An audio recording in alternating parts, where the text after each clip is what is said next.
Whew, what's going on out there, YouTube? This is SCL0320 representing JVS. I know I do this every year, but I'm about to give you guys a slew of reviews that I'm kind of randomly coming upon.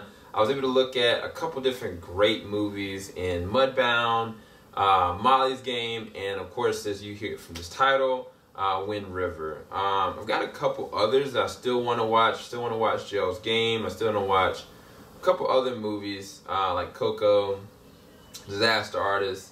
I don't know if I'll be able to get to them, but hopefully I can get some of them. But I can say without a shadow of a doubt that Wind River would have been a part of my top 10 list, which you already know my top 10 list is going to be refortified a little bit later on. But I can say without a shadow of a doubt that this was a movie that I really appreciated, that I really loved. I thought that this was one of Jeremy Renner's best performances. And I didn't even know about it because the trailers didn't lead me to any illusion that, you know, he was going to be the emotional, tormented person in this movie. One of the things that I'll read out the synopsis for you, a veteran tracker with a Fish and Wildlife Service helps to investigate the murder of a young Native American woman and use the case of means to seeking redemption for any earlier act of irresponsibility which ended in tragedy. And that to me cements it, because you got the Native American reservations that a lot of people don't even understand in real life how messed up it is, like how drug infested it is, people dealing with alcoholism, people dealing with poverty, lawlessness is not even there. Like they have their own sense of what happens. Like people don't even care on the outside. And on top of, you know, history shows what they had to do to survive, what they lost, how they got persecuted. But even right now, that a lot of people don't realize the suffering that they're actually going through and trying to get out, you know what I'm saying? And I think that from a visual standpoint, from an immersion, a cinematic standpoint, they make me feel all of it. I get to see all the good, all the bad. When I get to see Jeremy Renner's family, you know, him and his Native American wife and his mixed child, and then his relationship with all the other Native Americans there, they see him like family. They see him like somebody that they connect with. Specifically, the father of the girl that became missing, that died. And I thought that to me was so immersive, so visceral. Not just that, the setting and the landscaping of how they actually did a lot of the aerial shots and a lot of the moments of tracking. Like, I thought it was just a beautiful looking film, but it felt so dangerous. Because when you start to understand what the girl went through,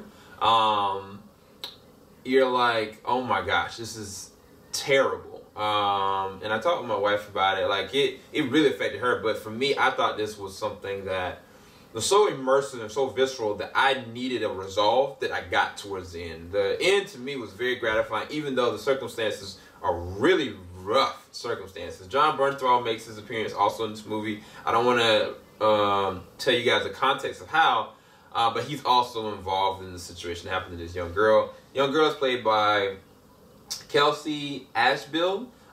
Casey, I think she was in One Tree Hill. What was her name? Flip. I think it was Gigi. Yeah, I think she was One Tree Hill. Her name was Gigi.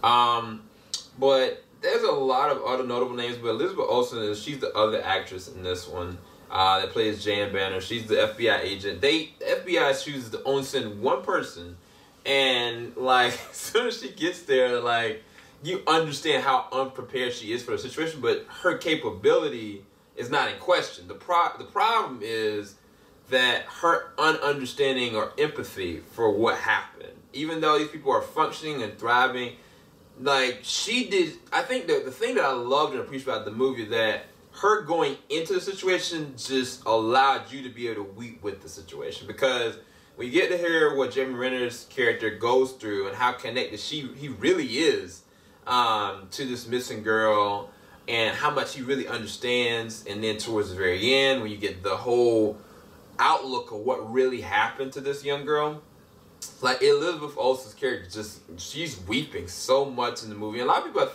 take it as like her being a crybaby, but when you really understand, you know, suffering and loss, which this movie does so well from a story standpoint, I think that you can't do anything but appreciate her character in this movie, because that is you. That is us, or it should be us, looking at it from the outside in. It's just, with Jeremy Renner's character, he is one of the best trackers, a hunter, and like he decides to put himself directly involved in this. And this movie is very violent, more violent than I thought.